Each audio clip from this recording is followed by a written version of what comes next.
Hello everyone, welcome to this next lecture of our history optional series जिसमें हम history option को comprehensively cover कर रहे हैं। हमने जो है गुप्ता एम्पायर स्टार्ट किया है और ये उसका सेकंड पार्ट है। ठीक है, तो इसमें जो है हम administration, economy, society, religion in सब चीज़ों की बात करेंगे। ठीक है, सबसे पहले जो है नेचर ऑफ गुप्ता पॉलिटी को डिस्कस करते हैं। एडमिनिस्ट्रेशन में नेचर ऑफ गुप्ता पॉलिटी को डिस्कस करते हैं। ठीक है, तो कोर कैरेक्टर था centralised monarchy, political hegemony, growing decentralisation और a few deities. Gupta polity को समझने का सबसे इम्पोर्टेंट पॉइंट है कि इसे modern type highly centralised state नहीं समझना चाहिए। मॉडर्न पीरियड में स्टेट का इकोनॉमिक और एडमिनिस्ट्रेटिव इंटरवेंशन कंपैरेटिवली बहुत एक्सटेंसिव था। गुप्ता पीरियड में किंग पावरफुल था, लेकिन उसके नीचे काफ़ी provincial officials, local elites, guilds, village corporation, सामंट्स वगैरह हुआ करते थे। इन जैसे मल्टीपल लेयर्स जो हैं वो डेवलप हो गए। इसलिए गुप्ता स्टेट को बेस्ट तरीके से हम strong monarchy with decentralising tendency के रूप में देख सकते हैं। अब यहाँ पे रॉयल टाइटल्स भी देखने को मिलते हैं। Gupta rulers increasingly grand titles use करते थे, जैसे परम भट्टारका, महाराजा धीराज, परमेश्वर, सम्राट, चक्रवर्ती। इन जैसे टाइटल यूज करते थे और इन टाइटल्स का पर्पस सिर्फ डेकोरेशन नहीं था। ये इंडिकेट करते हैं किंग की अथॉरिटी, इंपीरियल एम्बिशन और सबऑर्डिनेट रूलर पर सुपीरियरिटी।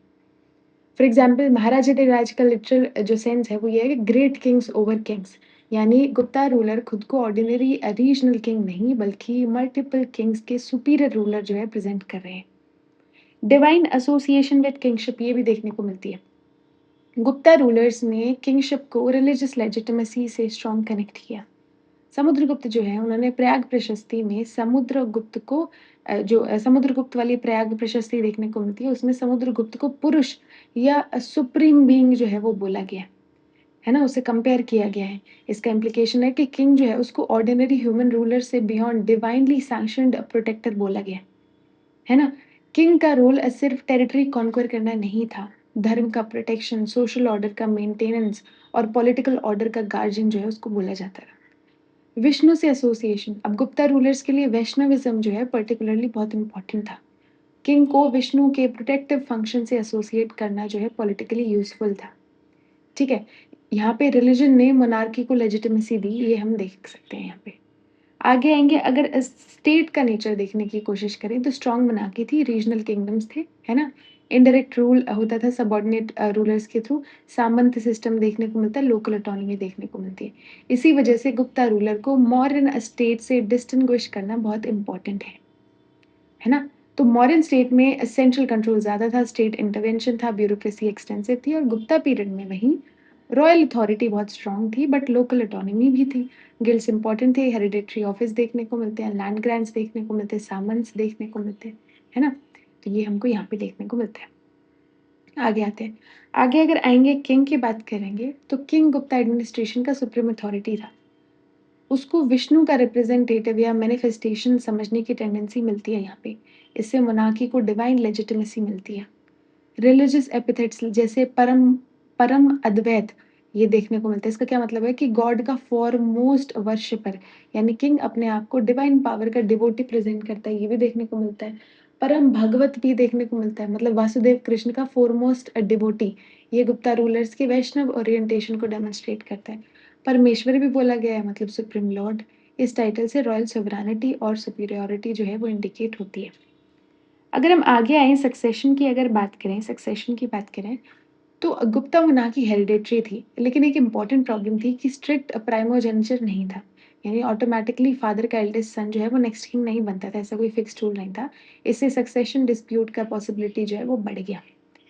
पॉलिटिकल इम्प्लीकेशन क्या होता है कि कोई रिजिड जब प्राइमोजेनिचर का रूल नहीं होता तो राइवल क्लेमेंट्स आते हैं, है ना। सब लोग क्लेम करते हैं कि मैं राजा, तो सक्सेशन में स्ट्रगल थोड़ी देखने को मिलती है, पॉलिटिकल इंस्टेबिलिटी बढ़ती है इसकी वजह से। ठीक है, आगे आएंगे, अगर मिनिस्टर्स और ऑफिशियल की बात करेंगे तो किंग अकेला एम्पायर एडमिनिस्टर नहीं करता था। उसको जो ऑफिशियल्स हैं और मिनिस्टर्स हैं वो असिस्ट करते थे। तो मंत्री परिषद देखने को मिलता है। मंत्री परिषद मतलब काउंसिल ऑफ मिनिस्टर, ये किंग को पॉलिसी और एडमिनिस्ट्रेशन में एडवाइस करते थे। अमात्य और सचिव देखने को हमको मिलते हैं। अमात्य और सचिव जनरल कैटेगरी के हाई एडमिनिस्ट्रेटिव या डिपार्टमेंटल ऑफिशियल्स होते हैं। संधि विग्रह का देखने को मिलते हैं। संधि का मतलब होता है पीस या ट्रीटी और विग्रह का मतलब होता है वॉर और conflict. Extremely important prelims term है आपके लिए। देयरफॉर संधि विग्रह का जो है वो वॉर और पीस के ऑफिसर है, फॉरेन अफेयर्स के ऑफिसर माने जाते हैं, यानी डिप्लोमेटिक रिलेशन और वॉरफेयर रिलेटेड पॉलिसी से कनेक्टेड है। कुमार-अमात्य देखने को मिलते हैं कि हाई रैंकिंग ऑफिशियल्स होते हैं, इनका डिटेल्ड डिस्कशन जो है वो भी देखने को मिलेगा, हम करेंगे इसके बारे में। आयुक्तास देखने को मिलते हैं जो कि एडमिनिस्ट्रेटिव या रेवेन्यू रिलेटेड ऑफिसर थे, है ना? अक्ष पतलिधिकृता ये भी देखने को मिलते हैं। ये जो है अक्ष पतल यानी कि रिकॉर्ड जो है वो सँभालते थे। शौल्किका देखने को मिलते हैं जो कि कस्टम और टोल कलेक्ट करते थे, है ना? कस्टम टोल वाले देखने को मिलते हैं। उपारिका देखने को मिलते हैं जो कि प्रोविंशियल गवर्नर थे और प्रोविंस यानी भुक्ति हुआ करते थे, प्रोविंसेस होते थे उनको सँभालते थे। विषयपति होते थे जो कि डिस्ट्रिक्ट हेड हुआ करते थे, डिफरेंट-डिफरेंट ये जो है हमको मिनिस्टर्स देखने को मिलते हैं। महाश्वपति कैवेलरी सँभालते थे, तो ये जो है आपको याद करने की ज़रूरत है, प्रीलिम्स के लिए बड़ा इम्पोर्टेंट है। आगे आते हैं। आगे आएँगे तो कुमार अमात्यास के बारे में थोड़ा समझने की कोशिश करेंगे, एक्सट्रीमली इम्पोर्टेंट है। ये गुप्ता एडमिनिस्ट्रेशन का हाई वैल्यू हिस्ट्री ऑप्शनल और प्रीलिम्स टॉपिक दोनों हो सकते हैं। वैशाली सील पर कुमार अमात्यास टर्म मिलती है ना? नोट्स के अकॉर्डिंग 6 वैशाली सील्स में इसका रेफरेंस मिलता है। इससे पता चलता है कि कुमार अमात्या एक रिकॉग्नाइज्ड ऑफिशियल कैटेगरी थे। Kumar Amatya ordinary clerk type officer नहीं थे, ये हाई रैंकिंग एडमिनिस्ट्रेटिव ऑफिशियल थे, है ना? ये देखने को मिलते हैं। मल्टीपल ऑफिसेज़ गुप्ता एडमिनिस्ट्रेशन में ऑफिसेज़ का कंसंट्रेशन मिलता है, सबसे फेमस है हरिसेना। है ना? ऑफ़िसर्स में सबसे फ़ेमस जो है हमको हरिसेना देखने को मिलते हैं। हरिसेना कौन थे? है ना? हरिसेना साइमल्टेनियसली कुमारमात्य भी थे, संधिवी विग्रह का भी थे, है ना? और महादंड नायिका भी थे। इसका सिग्निफिकेंस बहुत इम्पोर्टेंट है ना? मॉडर्न लैंग्वेज में समझो तो एक ही इंडिविजुअल के पास एडमिनिस्ट्रेटिव, डिप्लोमैटिक और मिलिट्री या जुडिशियल रिस्पॉन्सिबिलिटी थी, है ना? तो ये हमको यहाँ पे देखने को मिलता है। रिक्रूटमेंट की बात करें तो गुप्ता ऑफिशियल सिर्फ़ जो है अपर वर्णा से एक्सक्लूसिवली रिक्रूट होते थे। ऐसा स्ट्रेट फॉरवर्ड कंक्लूजन नहीं लिखना है। नहीं लिखना है ऐसा। एडमिनिस्ट्रेटिव पोज़ीशन में ब्रॉडर सोशल रिक्रूटमेंट के इंडिकेशन देखने को मिलते हैं इनके यहाँ पे। ब्यूरोक्रेसी कंपैरेटिवली स्मॉलर देखने को मिलती है, रीज़न था कि स्टेट इकोनॉमिक लाइफ़ में रिलेटिवली कम इंटरवीन करती थी, मौर्यास जैसा नहीं था और गिल्ड्स ऑलरेडी परफ़ॉर्म कर रहे थे काफ़ी इकोनॉमिक फंक्शंस, ठीक है? स्टेट को एनॉर्मस ब्यूरोक्रेसी मेंटेन करने की ज़रूरत कम पड़ती थी, ये हमको देखने को मिलता है। हेरिडिटरी ऑफिसेज़ देखने को मिलते हैं, मतलब टाइम के साथ में कुछ ऑफिसेज़ जो हैं वो हेरिडिटरी टेंडेंसी जो है लाने लगी। फादर का बेटा जो है वही अगला जो वही प्रोफ़ेशन कंटिन्यू करेगा। ऐसा टेंडेंसी जो है देखने को मिली एडमिनिस्ट्रेशन में। एडमिनिस्ट्रेटिव अगर स्ट्रक्चर की बात करें हम तो सबसे ऊपर एम्पायर, पूरा एम्पायर, फिर भुक्ति या देशा होते थे, है ना? जो कि प्रोविंसेस होते थे। फिर वैश्याज़ होते थे जो डिस्ट्रिक्ट होते थे। फिर विथि, भूमि या पथक पेटा होते थे, है ना? जो कि सब डिस्ट्रिक्ट क्लस्टर थे और देन विलेज या ग्राम आता था। ठीक है? इस तरीके से हम यहाँ पे देख सकते हैं। प्रोविंशियल एडमिनिस्ट्रेशन यानी भुक्ति की बात करें, देशक की बात करें, तो गुप्ता एम्पायर प्रोविंसेस में डिवाइडेड था। प्रोविंशियल यूनिट्स जो है वहाँ पे उपारिका गवर्नर जो है वो सँभालता था, है ना? किंग जो है वो उपारिका को अपॉइंट करते थे। फिर यहाँ पे दामोदर कॉपर प्लेट जो है वो बड़ी इम्पोर्टेंट है। ये गुप्ता एडमिनिस्ट्रेशन के लिए एक्सट्रीमली इम्पोर्टेंट एविडेंस है। इनमें उपारिका का रेफ़रेंस मिलता है, उसका टाइटल महाराज भी मिल सकता है। इससे जो है इंडिकेट होता है कि provincial governor low level bureaucrats नहीं थे। He had considerable Prestige and authority. फिर लोकपाल्स के बारे में भी देखने को मिलता है। Iran pillar inscription of Budhagupta, यहाँ पे गुप्ता ईयर जो है 165 से हमको देखने को मिलता है ना? महाराजा जो है सुरश्मी चंद्र को लोकपाल कहा गया है। उनका टेरिटरी अप्रॉक्सिमेटली यमुना या कालिंदी, नर्मदा ये वाले रिवर के आसपास था। ठीक है? इससे गुप्ता प्रोविंशियल टेरिटोरियल एडमिनिस्ट्रेशन का एविडेंस हमको यहाँ पे देखने को मिलता है। अगर डिस्ट्रिक्ट एडमिनिस्ट्रेशन की हम बात करें, तो प्रोविंस के नीचे भुक्ति आते हैं। प्रोविंस के नीचे प्रोविंस के नीचे भुक्ति आती है, वैश्याज़ आते हैं, जो डिस्ट्रिक्ट्स वगैरह होते हैं, सब डिस्ट्रिक्ट्स होते हैं। तो विषय बेसिकली डिस्ट्रिक्ट लेवल यूनिट थे, ठीक है? हेड था विषयपति, यूजुअली उपारिका जो है वो अपॉइंट करता है, मतलब किंग जो है वो उपारिका को अपॉइंट करता है, उपारिका विषयपति को अपॉइंट करता है, ठीक है? कभी-कभी ऐसा होता था कि किंग जो है वो डायरेक्टली विषयपति को भी अपॉइंट कर देते थे। फिर उसके बाद में लोकल पार्टिसिपेशन की अगर यहाँ पे बात करें तो डिस्ट्रिक्ट एडमिनिस्ट्रेशन प्योरली ब्यूरोक्रेटिक नहीं था। लोकल टाउन एलीट्स भी पार्टिसिपेट करते थे। तो प्रोविंशियल ऑफिशियल्स जो हैं वो लोकल प्रोमिनेंट पीपल के साथ में भी एक शेयर्ड एडमिनिस्ट्रेशन जो है वो फॉलो करते थे। अगर अर्बन एडमिनिस्ट्रेशन और गिल्ड्स की बात करें तो श्रेणीज़ का मेंशन देखने को मिलता है यहाँ पे। गिल्ड्स को सिंप्लीफाई टर्म में बिज़नेस एसोसिएशन समझना इनकम्प्लीट होगा। वो बाकी भी इकोनॉमिक, सोशल, जुडिशियल और पॉलिटिकल वर्क्स करते थे, है ना? ये सब फंक्शंस भी करते थे। प्रोडक्शन को रेगुलेट करना, ट्रेड को रेगुलेट करना, इंटरनल रूल्स, मेंबर्स को पनिश करना, कॉर्पोरेट आइडेंटिटी और पॉलिटिकल और सोशल इन्फ्लुएंस भी था। अगर गिल्ड्स खुद इकोनॉमिक एक्टिविटीज़ रेगुलेट कर रहे हैं, तो स्टेट को हर छोटी इकोनॉमिक एक्टिविटी के लिए सेपरेट ब्यूरोक्रेट अपॉइंट करने की नीड जो है कम पड़ती है। ये हमने यहाँ पे देखा। हाँ, अब अगर और भी लोअर एडमिनिस्ट्रेटिव यूनिट पे आएँ तो हमको विथि, भूमि, पथिका या पीठा जैसे यूनिट्स देखने को मिलते हैं। इनका एग्ज़ैक्ट हायरार्की इवन रीजन में हर रीजन में जो है आइडेंटिकल नहीं माना जाता है ना? तो आयुक्ताज़ यहाँ पे अपॉइंट होते हैं या विथि, महात्राज़ यहाँ पे अपॉइंट होते हैं ऑफिशियल्स।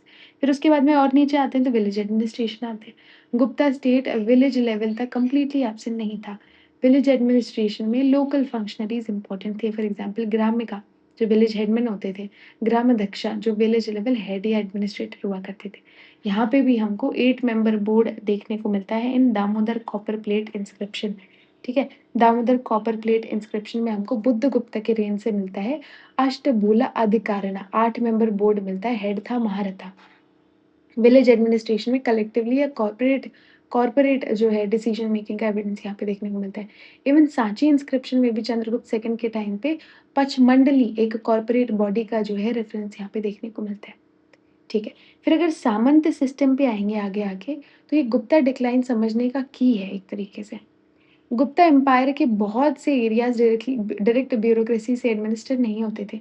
इंस्टेड सामंत्स जो हैं वो सबऑर्डिनेट चीफ जो है वो हुआ करते थे, जो फ्यूडेटरीज़ हुआ करते थे, जो गुप्ता एम्पायर की सोवरेनिटी एक्सेप्ट करते थे। किंग के कोर्ट में पर्सनली अपीयर करना, है ना? ट्रिब्यूट देना, मैरिज अलायंसेस करना, ये सब कुछ जो है ऑब्लिगेशंस हमको देखने को मिलते हैं। गरुड़ सील एक जो है फ्रंटियर या सबऑर्डिनेट रूलर को दिए गए चार्टर में गरुड़ जो है वो गुप्ता डायनेस्टिक सिंबल का यूज़ जो है रॉयल सोवरेनिटी को इंडिकेट करता है। गरुड़ सील आपको देखने को मिलते हैं।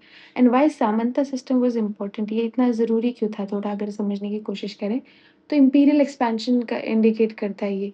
रीजनल रूलर्स को डिफीट करके उन पे अपनी सुप्रीमेसी को दिखाने का को डेमोंस्ट्रेट करता है।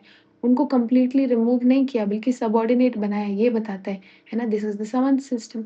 एफिशिएंट एम्पायर बिल्डिंग को इंडिकेट करता है और लॉन्ग टर्म जो लोकल रूलर्स हैं उनको अपने कंट्रोल के अंदर रखना जो है इंडिकेट करता है। आगे आएँगे अगर थोड़ा मिलिट्री एडमिनिस्ट्रेशन की बात करें तो स्टैंडिंग आर्मी हुआ करती थी। गुप्ता पीरियड के पास अपनी स्टैंडिंग आर्मी थी, बट उसके साथ फ्यूडेटरी और सामंत कंटिंजेंट्स भी जो है यूज़ किए जाते थे। देयरफॉर रॉयल आर्मी प्लस सामंत फोर्सेस दोनों मिलकर इंपीरियल मिलिट्री पावर जो है वो बनाते थे। मिलिट्री का ट्रांसफॉर्मेशन किस तरीके से देखने को मिलता है? तो गुप्ता मिलिट्री टेक्नोलॉजी पर कुषाण या सेंट्रल एशियन इन्फ्लुएंस इम्पोर्टेंट था। इम्पोर्टेंट इक्विपमेंट में saddle, reins, buttoned coat, trouser, boots ये सब जो है माउंटेड वॉरफेयर का केस जो है ज़्यादा इफ़ेक्टिव एलिमेंट्स देखने को मिलते हैं। कैवलरी काफ़ी इम्पोर्टेंट हो गई थी क्योंकि रैपिड मूवमेंट्स कैवलरी से कर सकते हैं, है ना? रैपिड मूवमेंट कर सकते हैं, मोबिलिटी ज़्यादा होती है, लॉन्ग डिस्टेंस कैंपेन में आसान रहता है ना? और माउंटेड जो आर्चरी है वो काफ़ी ईज़ी हो जाती है। देयरफॉर गुप्ता मिलिट्री में कैवलरी और हॉर्स हॉर्स आर्चरी का इम्पोर्टेंस जो है वो और बढ़ गया। अर्लियर इंडियन वॉरफेयर में चैरियट्स और एलिफेंट ज़्यादा यूज़ होते थे, यहाँ पे कैवलरी और हॉर्स आर्चरी जो है ज़्यादा यूज़ हो रही है, ठीक है। मिलिट्री ऑफिसर्स देखने को हमको मिलते हैं, है ना? कृता देखने को मिलते हैं, ये मिलिट्री कमांडर होते हैं, बलाधिकृता और पर्टिकुलरली इन्फेंट्री कमांड से एसोसिएटेड होते हैं। अब महाबलाधिकृता भी देखने को मिलते हैं, सीनियर मिलिट्री कमांडर होते हैं, ठीक है। आगे बढ़ेंगे मिलिट्री स्टोर हाउस भी देखने को मिलते हैं, ये हमको वैशाली सील से पता चला है ना? मिलिट्री स्टोर हाउस का पता चला है। आगे आके अगर इकोनॉमी डिस्कस करेंगे इनकी, तो गुप्ता इकोनॉमी को एक सिंगल सेंटेंस में agrarian expansion, irrigation, land grants, guild economy, trade, metallurgy और गोल्ड कॉइनेज से समझ सकते हैं। ठीक है, इस तरीके से हम समझ सकते हैं। लेकिन लेटर पीरियड में लैंड ग्रांट्स जो है वो और ज़्यादा बढ़ गए, वेस्टर्न ट्रेड जो है वो कम हो गया, गोल्ड का कंटेंट भी कम हो गया, तो फिस्कल प्रेशर हमको लास्ट में आते देखने को मिलता है। चलिए थोड़ा-सा डिस्कस कर लेते हैं एग्रीकल्चर के बारे में। तो ऑफ कोर्स ये तो हमने देखा ही है कि जो है एग्रीकल्चर काफ़ी क्योंकि एलुवियल प्लेन के आस-पास मध्य देश वाले एरिया में था, तो वहाँ पे जो है कल्टीवेशन अच्छा खासा देखने को मिलता है। राइस, व्हीट, बार्ले, पीस जैसे जो यहाँ पे वो है क्रॉप्स उगाई जाती हैं और ये जो लैंड है ना? ये लैंड जो है लैंड ग्रांट्स के रूप में भी दी जाती है, जिससे फ्यूडेटरी जो है टेंडेंसी हमको यहाँ पे देखने को मिलती है। हॉर्टिकल्चर वगैरह भी यहाँ पे देखने को मिलता है, ठीक है? हुँ। आगे आएँगे। आगे जो है हाँ, हॉर्टिकल्चर में वरहमीरा ने फ्रूट ट्रीज़ के को प्लांट करने के मेथड्स डिस्कस किए हैं। इससे पता चलता है कि एग्रीकल्चर सिर्फ़ सीरियल तक जो है लिमिटेड नहीं था। इवन रीजनल क्रॉप्स में साउथ इंडिया में पेपर और कार्डेमम भी उगाया जाता था। कालिदास के रेफ़रेंस से रीजनल जो एग्रीकल्चर प्रोडक्ट्स हैं, उनका आइडिया मिलता है हमको, ठीक है। लैंड की अगर टर्मिनोलॉजी की बात करें तो क्षेत्र यानी कल्टिवेबल लैंड को बोला गया है। अपारहता या खिला भूमि जिसको जो कि वेस्टलैंड या बैरन लैंड को बोला गया है। वस्ती यानी कि हैबिटेबल लैंड को बोला गया है जहाँ लोग रहते हैं। और गपतसरा जो पैस्टोरल लैंड जहाँ पे जो है गाय-वाय चरती है, कैटल्स जो हैं वो चरती हैं, है ना? तो ये जो प्रीलिम्स के लिए काफ़ी इंपॉर्टेंट है, मेंस में भी आप एग्ज़ाम्पल की तरह लिख सकते हैं। क्या बोला? क्षेत्र, अपारगृह या खिला भूमि, वस्ती और जो है गपतसरा। लैंड रिकॉर्ड्स की अगर हम बात करें तो पहाड़पुर कॉपर प्लेट इंस्क्रिप्शन हमको यहाँ पे देखने को मिलता है। लैंड एडमिनिस्ट्रेशन का इम्पोर्टेंट एविडेंस है।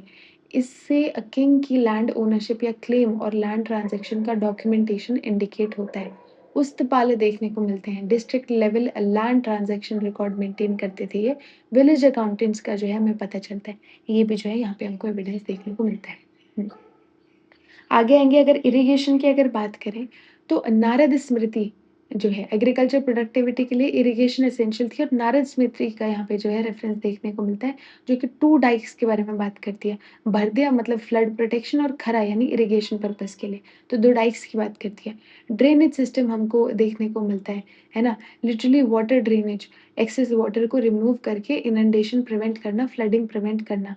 है ना? वाटर सोर्स क्या-क्या चीज़ें हुआ करती थी, रिवर, टैंक्स, लेक्स कैनाल्स वगैरह से वाटर आया करता था। यहाँ पे एक सुदर्शन लेक का भी एग्ज़ाम्पल मिलता है, गिरनार हिल्स गुजरात में लोकेटेड है और ये एंशिएंट इंडियन इरिगेशन जो है हिस्ट्री का फ़ेमस एग्ज़ाम्पल देखने को मिलता है। इसका हिस्ट्री जो है गुप्ता पीरियड से भी पुराना है, लेकिन गुप्ता पीरियड में इसका मेंटेनेंस, रिपेयर जो ट्रेडिशन है वो रिलेवेंट देखने को मिलता है। आगे आएँगे अगर लैंड ग्रांट सिस्टम की अगर हम बात करें, तो ये गुप्ता इकोनॉमी और सोसाइटी दोनों का टर्निंग पॉइंट है। लैंड ग्रांट्स गुप्ता से स्टार्ट हुए थे, है ना? अर्लियर जो है सातवाहना पीरियड में भी प्रैक्टिस डेवलप हो गई थी, लेकिन गुप्ता पीरियड में और ज़्यादा इंक्रीज़िंगली रेगुलर और इंस्टीट्यूशनलाइज़्ड प्रैक्टिस हो गई लैंड ग्रांट्स वाली, ठीक है? लैंड ग्रांट्स का एक्चुअल मीनिंग क्या होता है कि सपोज़ किंग किसी ब्राह्मण को लैंड ग्रांट देता है, तो सिर्फ लैंड नहीं मिल रहा है, कई केसेज़ में लैंड के साथ में रेवेन्यू राइट्स भी मिलते हैं, टैक्स एग्ज़म्पशन भी मिलते हैं और एडमिनिस्ट्रेटिव प्रिविलेजेस भी मिलते हैं। देयरफॉर रॉयल रेवेन्यू राइट्स कम होते हैं और लोकल इंटरमीडिएरी जो राइट्स हैं वो बढ़ते हैं। कॉन्सिक्वेंस क्या होता है? पॉज़िटिव कॉन्सिक्वेंस की अगर हम बात करें कि अच्छे कॉन्सिक्वेंस क्या होते हैं, तो इसकी वजह से नया लैंड जो है वो कल्टीवेशन में आता है, फ्रंटियर सेटलमेंट्स बनते हैं, एग्रीकल्चर एक्सपेंशन बनता है ना? और ब्राह्मणिकल कल्चर स्प्रेड होता है।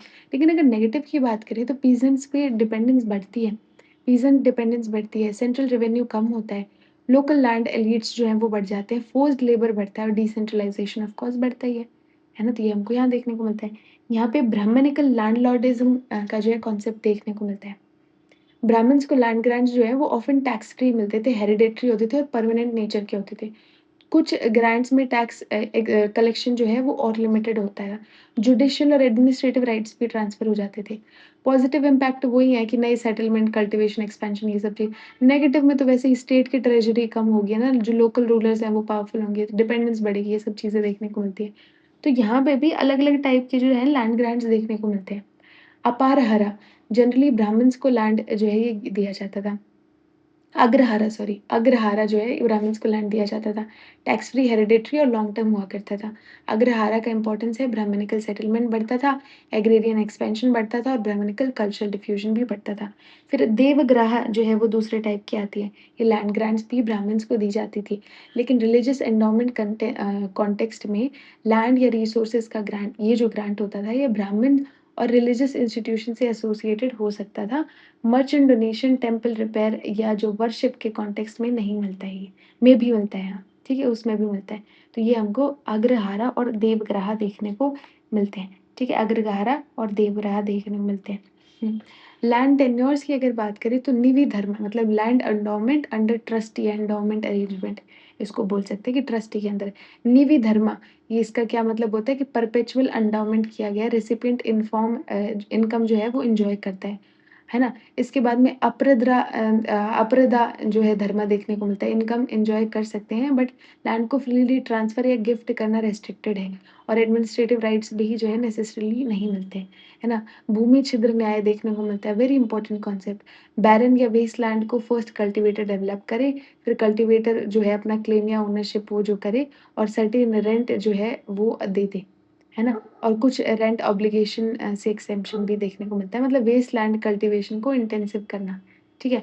लैंड मेजरमेंट करने के भी हमको तरीके देखने को मिलते हैं। कुल व्यापा द्रोण वापे लैंड मेजरमेंट जो है यूनिट्स हुआ करती थी। टैक्सेशन की अगर हम बात करें इनकी, टैक्सेशन की बात करें तो गुप्ता इकोनॉमी में लॉन्ग टर्म ट्रेंड था कि लैंड टैक्सेशन इम्पोर्टेंस बढ़ रहा था। व्हाइल ट्रेड कॉमर्स भी जो है उनका इम्पोर्टेंस कम हो रहा है, धीरे-धीरे लैंड का इम्पोर्टेंस बढ़ रहा है। इसका मतलब इकोनॉमी इंक्रीजिंगली एग्रेरियन ओरिएंटेड हो रही है यहाँ पे। लैंड ग्रांट की बात करें तो भाग जो कि भाग क्या होता था किंग का कस्टमरी शेयर 1/6 ऑफ प्रोड्यूस लिया जाता था। लेकिन एक्चुअल असेसमेंट कंडीशन के अकॉर्डिंग यहाँ पे जो है वेरिएशन पॉसिबल है। 1/6 से 1/4 आस-पास तक। भाग एग्रीकल्चर प्रोड्यूस का होता था, भोग जो है वो फ्रूट्स, फायरवुड या फ्लावर्स का शेयर देखने को मिलता है। ठीक है, कैश टैक्स जैसा स्ट्रेट फॉरवर्ड नहीं था, बल्कि सप्लाइज़ या एक्सट्रैक्शन के फॉर्म में समझो इसको।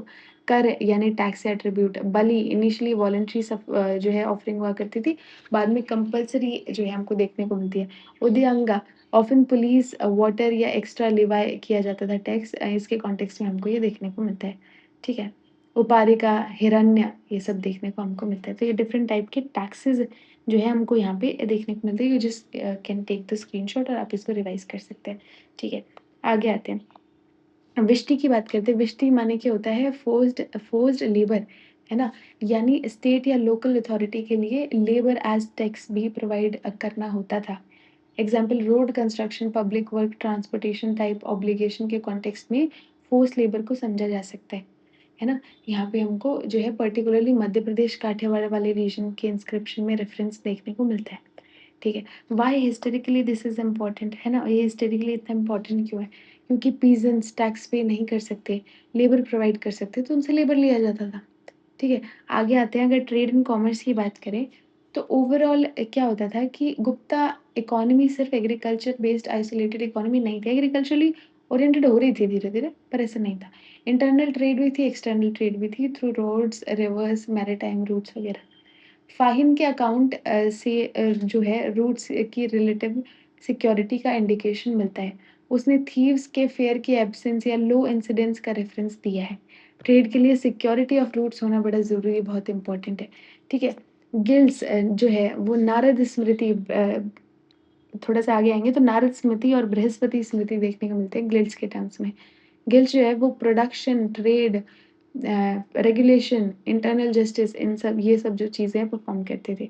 डिफरेंट टाइप के ट्रेडर्स भी मिलते हैं जैसे श्रेष्ठी जो सेटल्ड या एस्टेब्लिश्ड मर्चेंट्स थे, सरतवाह जो कारवां लीडर थे, असरी एक्सेसिव हाई इंटरेस्ट पर लेंडिंग उसको असरी बोलते थे।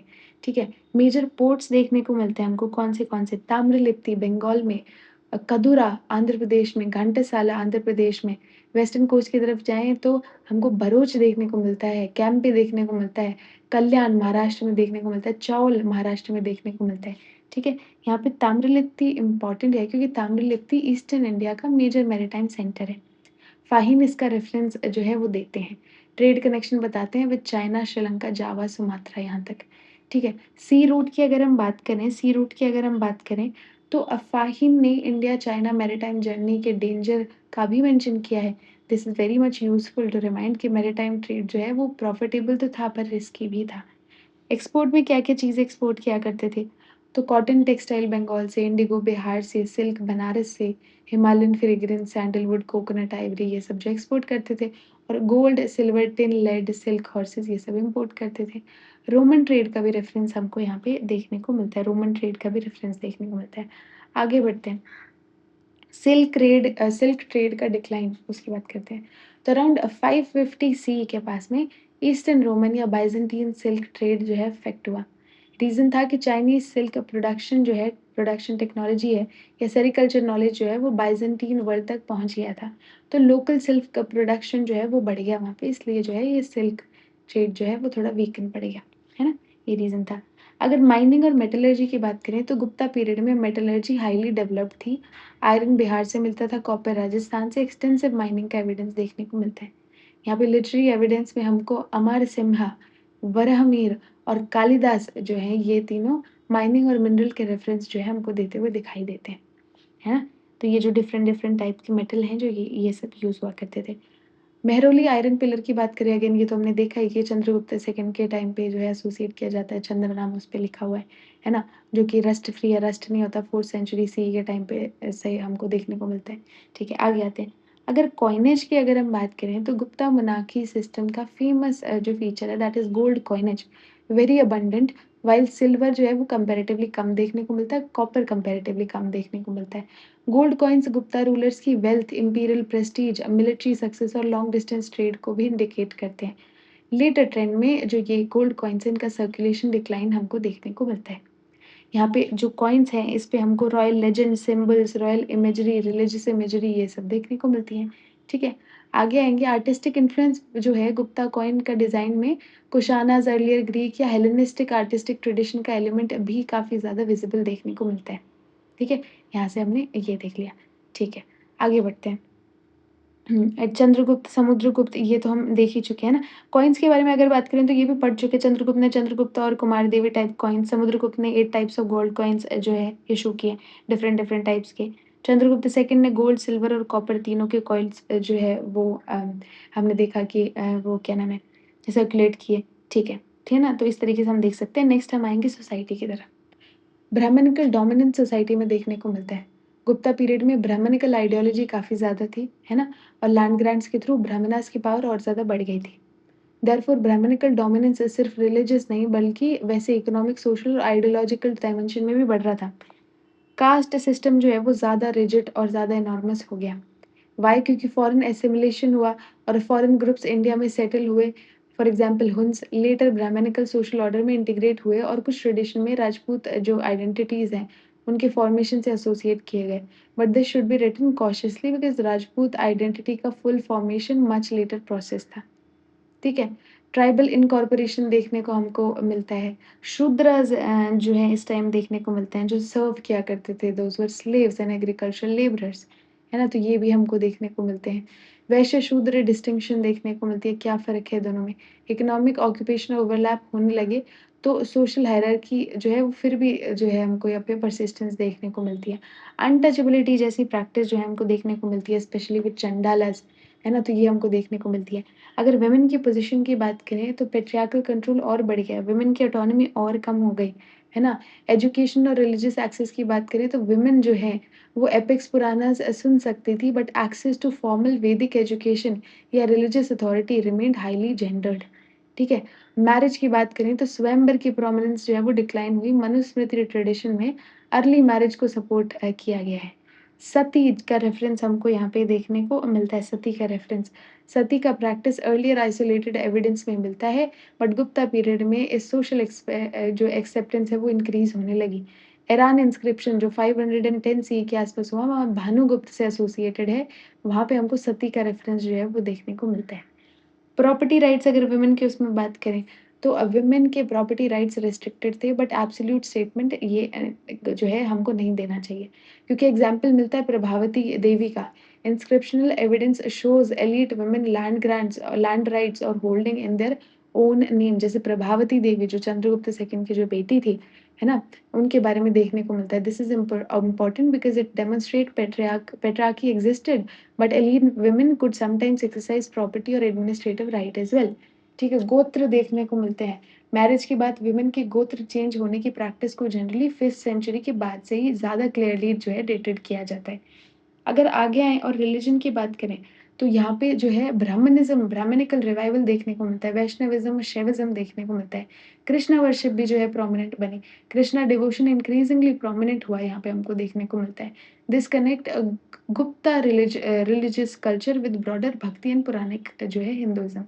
वैष्णविज़्म हमने देखा, वैष्णव ट्रेडिशन ओरिएंटेशन देखने को मिलता है। विष्णु पुराण, विष्णु स्मृति वगैरह जो है टेक्स्ट इस तरीके से देखने को मिलते हैं। भगवत गीता जो है वो भी एम्फसाइज़ करती है कृष्णा डिवोशन पे, है ना? तो ये सब जो है हमको यहाँ पे देखने को मिलता है। फ़ाहीन जो है उनका भी एलिमेंट आप ले सकते हो क्योंकि फ़ाहीन भी इस टाइम आए और वो एक रिलिजियस पिलग्रिम ही थे। वो इसको आइलैंड ऑफ ब्राह्मणिज़्म बोलते हैं। फ़ाहीन जो है इंडिया को आइलैंड ऑफ ब्राह्मणिज़्म बोलते हैं। ठीक है, आगे आते हैं। हाँ, आगे आते हैं जैनिज़्म, बुद्धिज़्म का भी हमको देखने को मिलता है। आगे आएँगे और जुडिशियल सिस्टम को डिस्कस करने की कोशिश करेंगे। ठीक है, तो गुप्ता लीगल सिस्टम में इम्पोर्टेंट इंस्टीट्यूशनल डेवलपमेंट हुआ। मेजर डेवलपमेंट में सिविल लॉ और क्रिमिनल लॉ के डोमेन्स ज़्यादा क्लियरली डिफरेंशिएटेड होने लगे। क्रिमिनल लॉ थेफ्ट, एडल्ट्री जैसे केसेस हमको देखने को मिलते हैं, है ना? पनिशमेंट सोशल या लीगल बेसिस के अकॉर्डिंग वेरी कर सकती थी। सिविल लॉ में कोई प्रॉपर्टी डिस्प्यूट, इनहेरिटेंस या कोई कॉन्ट्रैक्ट डिस्प्यूट आ गया। गुप्ता पीरियड में इनहेरिटेंस रूल जो है इंक्रीजिंगली इलैबोरेट हुए। This reflects private property, family property and land ownership, इन सब का ग्रोइंग इंपॉर्टेंस देखने को मिलता है ना?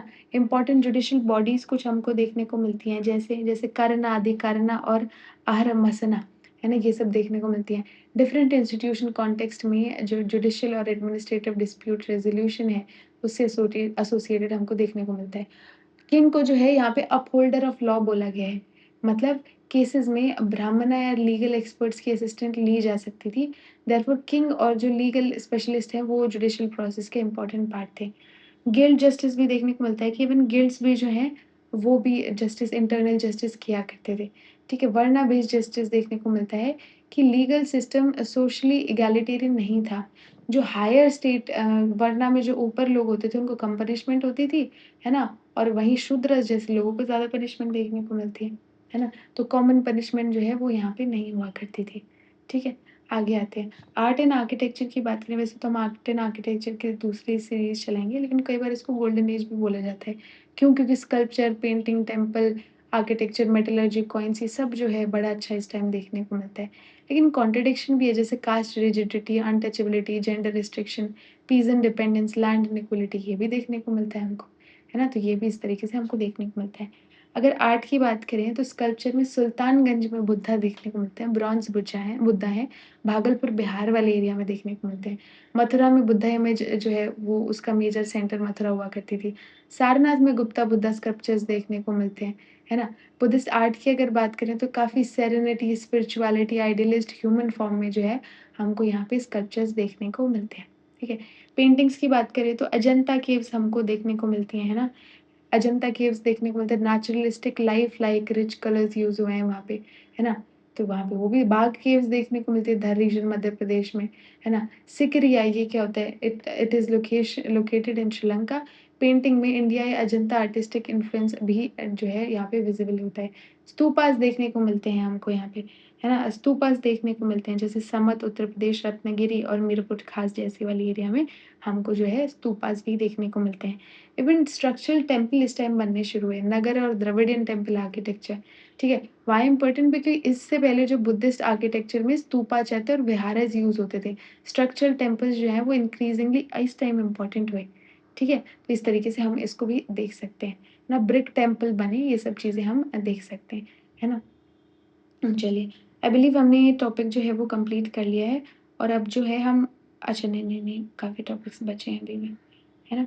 कर ही लेते हैं चलिए। नालंदा के बारे में हम जानते हैं, है ना? ठीक है, ये सब हम जानते हैं।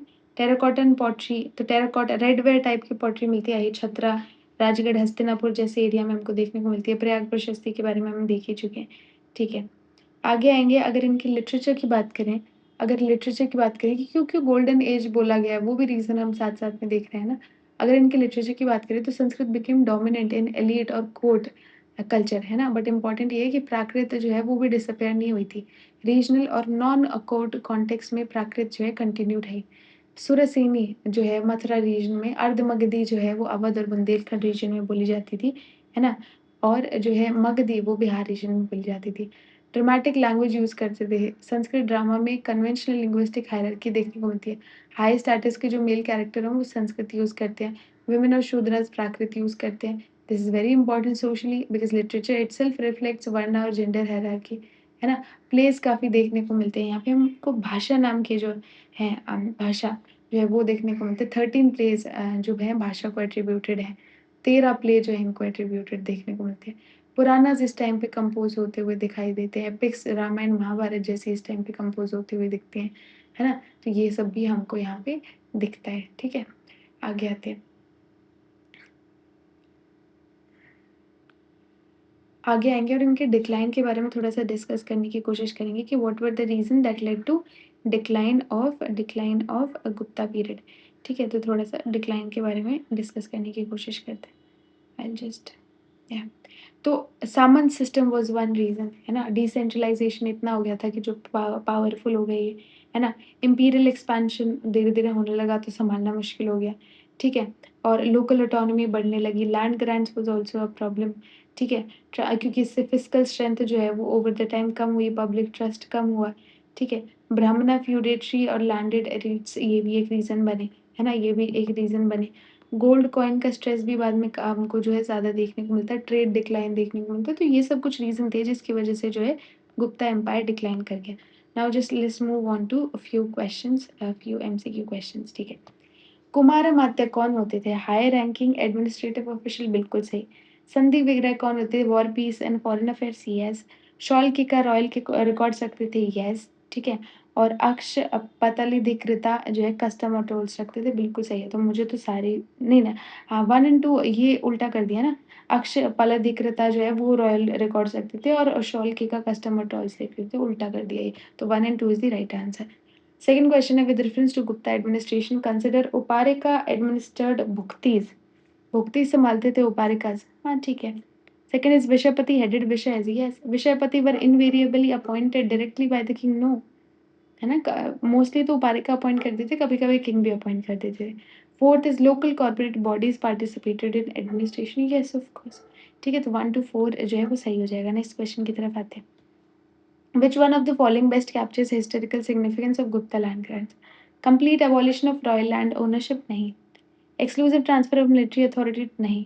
Transfer of fiscal and sometimes administrative rights contributing to decentralized tendency, तो C is the right answer।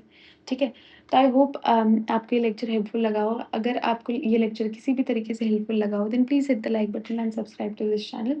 Thank you for watching and keep learning.